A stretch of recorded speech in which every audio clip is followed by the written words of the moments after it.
자, 김건희 여사 얘기를 또 안 할 수가 없습니다. 단독 공개 행보까지 어제 시작을 했네요.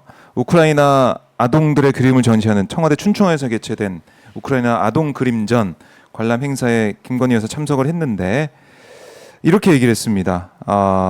죽어가는 우리의 아이들과 동물들을 지켜주세요라는 젤렌스카 여사의 말이 지금도 가슴에 남아있다.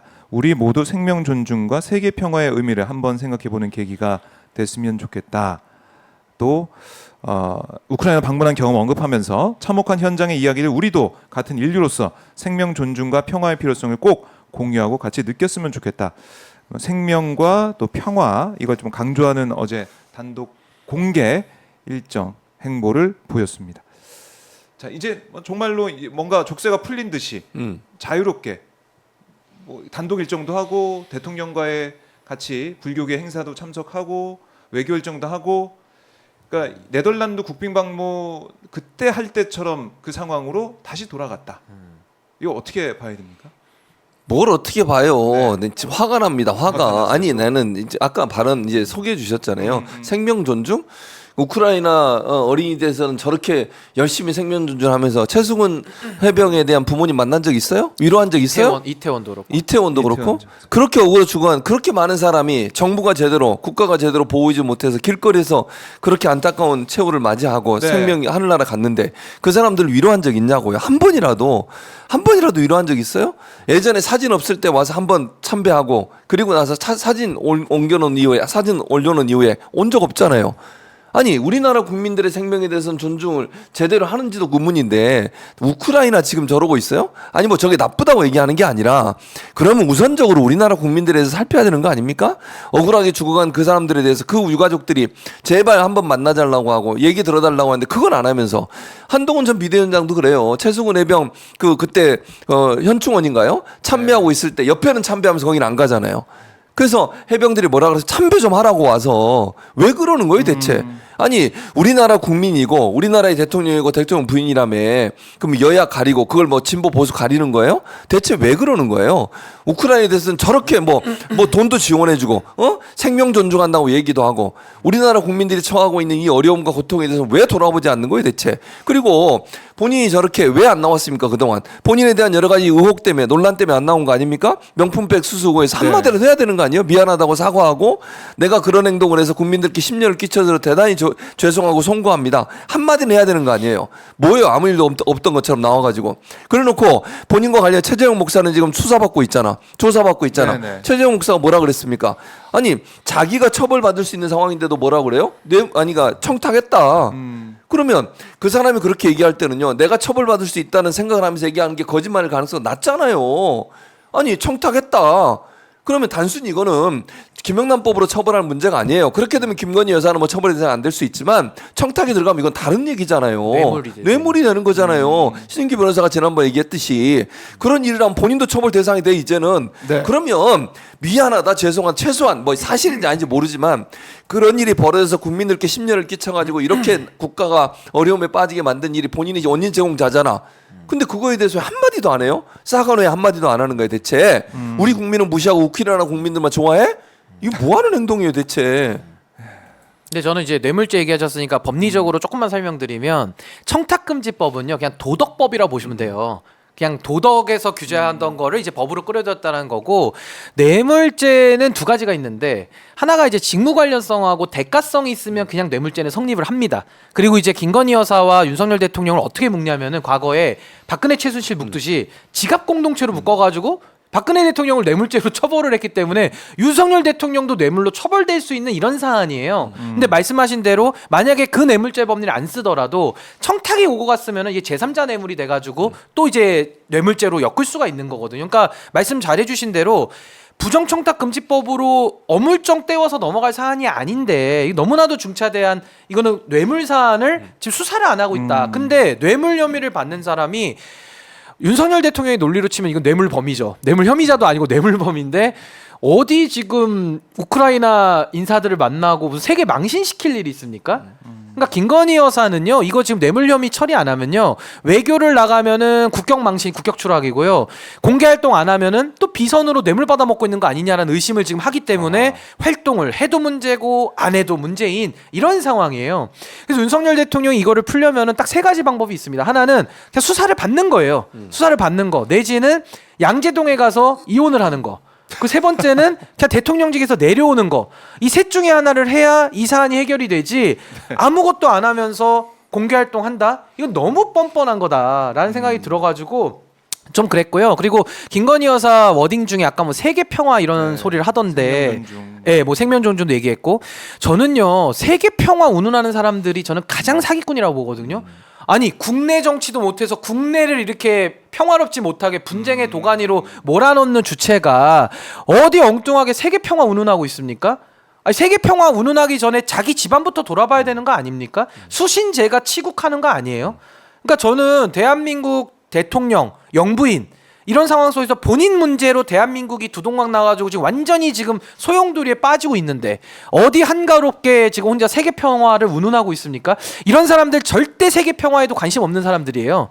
아니, 자기 이웃과도 화평하지 못하면서 국가도 혼란스러운데 어디 엉뚱하게 세계 평화를 운운하면서 저렇게 외교에 나선다? 저거를 어떻게 동의할 수 있겠습니까, 국민들이? 이게 왜 이 시점에 근데 등장을 했을까요? 왜 등장했을까요? 자신감이죠. 자신감. 이제는 검찰 인사까지 했고 뭐 국민의힘도 나름대로 단돌이 했다고 생각하니까, 아, 나는 수사 안 받아. 한 1, 2년은 끌 수 있어. 끌면 여론? 야, 시끄럽다가 다 잠잠해지는 거야. 시간은 우리 편이야. 이러면서 지금 전 자신감 있게 오히려 지지층 결집으로 활동하는 거 아니냐. 그러니까 자기 지지층에게 사인을 주는 거죠. 야, 나도 뇌물범이지만 당당해. 나서서 활동할게. 주눅 들지 마. 약간 이런 식의 메시지를 지금 내고 있는 거라고 저는 봐요. 뻔뻔하게 이를 데가 없죠, 진짜로. 지지율이 윤 대통령 하락하다 보니까 내가 도와줄게. 그러니까 공세적으로 오히려. 예. 내가 도와줄게. 더 지지율 떨어져. 올려줄게. 뭘 올려줘요? 그런 더 생각에 나오는 게 떨어져요. 아닐까. 오빠는 나가 있어. 저기 나가. 이렇게 손가락질로. 오빠 나가 있으라고. 뭐 이런 얘기도 있어요. 6월에 해외 맞아요. 순방을 그런 가기 얘기 위해서 있어요. 지금 몸을 풀고 있다. 네. 빌드업을 하고 있다. 왜냐면 갑자기 불펜- 나가기 좀 불펜에서 그러니까. 지금 공을 던지는 거예요, 지금. 불펜에서. 등판하기 위해서. 등판하려고. 해외로 등판하기 네. 위해서 준비를 하고 있다. 아 근데 국민들이 볼 때는 참 이 상황이 아까 뭐 최혜병 특검법 얘기도 했지만은 이 김건희 여사의 공개 행보 여기에 대해서도 정말 많이 분노를 하세요. 분노하죠. 어떻게 이럴 수가 있냐. 그러니까요. 하나도 정리가 된 게 없고 맞아요. 뭐 제2부속실 특별감찰관 이 얘기 최소한 이 얘기가 올 초에 나오다가 지금 안 나오잖아요. 쏙 들어갔어요. 그냥 똑같아 예전하고 그러니까. 똑같아. 그러니까 무슨 제- 일이 있었냐는 듯이 그게 맞아요. 똑같아. 그러니까 문제가 발생해서 그 문제를 해결하겠다고 해서 제2부속실 검토하겠다고 네. 하더니 하지 않고 있잖아요. 특별감찰관도 그래요. 대통령실의 말에 저는 어디 뉴스에 그런 얘기가 네. 나오더라고요. 대통령실에서 뭐라고 해요? 여야가 합의해서 추천하면 된다. 계속 그렇게 얘기하잖아요. 국민의힘이 난감해. 왜? 네. 먼저 대통령실에 추천을 요청하는 요청서가 와야 돼요. 그래야 논의를 하는 거야. 요청서를 안 보낸대. 그러니까 말로만 말장난이네, 여야가, 말장난. 말장난하는 아. 거지. 그러니까 여야가 추천해서 주세요. 그러면 추천해달라고 요청서가 와야 국민의힘이 그 요청서를 받아서 정식적인 절차를 밟아야 될 거 아니에요. 여야가 논의를 하는데 요청서 자체가 안 왔다는 거예요. 아직 국회로 말만 하는 거야, 말만. 그 실제 행동은 안 하고 그 하기 싫은 거 아니에요? 그렇게밖에 이해를 못 하겠어요. 그러니까 그리고 이 제2부속실이 필요한 이유는 뭐냐면 지금 제2부속실이 없다 보니까 뭐 알 수는 없지만 뭐 대통령실에 대해서 구체적으로 어떻게 이루어지는지 네. 거의 이 김건희 여사의 보좌하는 시스템 자체가 대통령 보좌하는 시스템과 거의 비슷해 버려. 대통령 보좌하는 시스템이 김건희 여사를 보좌하고 있는 거잖아요. 공유 오피스에 공유 오피스. 그러니까 공유 오피스. 같이 쓰는 거야, 같이. 공유 오피스를 하잖아. 2층과 5층으로 5층 맞나? 어쨌든 이런 식으로 하니까 투명하지가 않아요. 김건희 여사가 얼마나 예를 들면 예산을 사용했는지 어떤 역할을 했는지 이게 섞여 버리니까 명확히 구분을 해야 되잖아요. 예를 들면 대통령 부인에 대해서 지원하는 제2부속실이 있으면 부속실에 사용하는 예산은 얼마고 거기서 무슨 행사가 있었고 네. 언제 어떤 일을 했고 이런 게 나올 텐데 대통령이 하는 게 전체 다 묶여 버리면 대통령 행사에 그냥 묻어가 버리는 거잖아. 합산되니까. 그러니까 그럼 네. 몰라요. 수 김건희 없죠. 여사가 얼마나 예산을 사용했는지 예를 들면 활동하면서 네. 무슨 일이 있었는데 어떤 사람이 보좌를 했는지 알 수가 없는 거잖아요. 이렇게 되면 과연 영부인이 그러니까 대통령 부인으로서 역할과 대통령 역할이 섞여 버리는 거잖아. 네. 그래서 일각에서는 대통령 역할을 하는 거 아니냐 이런 비판까지 나오는 거 아닙니까? 그럼 제2부속실 만들면 되잖아. 왜 안 만들어? 왜? 그걸 누리고 싶어서 그런 거 아닐까요? 아니, 그러니까 대통령실을 공유한다라는 문제도 있지만 저는 더 큰 문제가요. 자기를 보좌하는 조직이 없으니까 혼자 움직일 수는 없잖아요. 영부인이 전화 받고 뭐 다 혼자 할 수는 없죠. 예약하고. 그러니까 외부 조직의 도움을 받을 수밖에 없는 거예요. 내지는 내부를 공유하거나. 그러면 아내를 공유하는 것도 문제지만은 바깥에서 비선들이 자꾸 생겨서 들어오고 들락날락 하다 보면은 그게 비선 아닙니까? 공식 개선이 아닌 비선. 그러면서 대통령실을 또 공유하니까 여기서 얻는 정보를 싹 다 김건희 여사가 빨아들이고 그걸 갖다 또 외부에 유출할 수도 있는 이런 위험성이 열려 있는 거예요. 아니 대통령실이 뭐 이게 비유가 적절할지 모르지만 삼성의 미래전략실 같은 데만 해도 보안 철저하게 할 걸요. 기업 대기업만 해도 대통령실의 보안을 하물며 얼마나 까다롭겠습니까? 근데 그거를 김건희라는 이 사인의 아주 독특하고 아주 비정상적인 국정 운영의 동참으로 인해 가지고 내부도 꼬이고 외부 사람들 들락날락하고 이 엉망진창 되는 거예요. 이거 어떻게 이걸 계속 놔둘 수 있습니까? 이제 2년이 넘도록. 그러니까 윤석열 대통령이 저는 뭐 이런 말씀을 저는 자유롭게 할 수 있으니까 네. 이쯤 가면은 진짜 대통령직 내려오는 거 고민해봐야 돼요. 제가 볼 때는. 내려오는 걸 이제 고민하셔야 될 때가 된 이제 것 같아요. 고민해야 된다. 최수근 그 최혜병 특검법까지 거부권을 쓰면서 네. 오늘 동아일보 논설 보니까요. 그 논설위원분이 이렇게 쓰셨더라고요. 더 이상 나라를 일을 할수록 더 망가뜨린다는 거예요. 그 이제 가시손이라 그러죠. 전자기계 만들수록 고장내는 사람도 있거든요. 가시손. 이거 가시 대통령, 가시 대통령. 계속 국정운영 손댈 때마다 무너지고 있다라는 얘기를 제 얘기가 아니라 네. 동아일보 칼럼이 오늘 썼다니까요. 아니 엊그제가 동아일보에서 무슨 맞는 말이잖아요. 바보의 샤워인가 뭐 샤워 뭐 있었잖아요. 그런 단어가 있었는데 박 기자 모르세요? 몰라요. 동아일보에서 그 기자 그러니까 네. 그이 해외 직구 관련해서 비판하면서 바보가 샤워하는 거라나 뭐 용어를 제가 지금 정확히 네, 기억을 못 하겠는데 알겠습니다. 이런 거 있잖아요. 네. 이제 바보가 샤워하러 간 거예요. 네. 그래서 가장 강하게 뜨거운 물을 튼 거야. 바보가. 뜨거워? 그래가지고 이제 찬물로 확 튼 거야. 아 차가워? 이거 이제 뭐 샤워실의 바보? 샤워실의 바보. 네. 맞아. 그거 그럼 물만 쓴 거네요. 그렇지. 근데 씻지도 못하고. 근데 그거를 그렇게 강하게 얘기하면 누구를 얘기하는 거야? 샤워실의 바보는 누구야 대체? 누굴까요? 윤 대통령이죠. 아니 여기 이진영 칼럼인데 제목이 이거예요. 대통령이 일할수록 나라가 나빠져서야. 이렇게 돼 있어요. 이쯤 되면은 나라를 나쁘게 만드는 사람이 단 하루라도 더 자리를 지키거나 네. 우리가 연봉 2억 5천을 줄 이유가 있나요? 그 많은 의정과 특혜를 줄 이유가 없죠. 자. 당장 회수해야죠. 제가 볼 때는.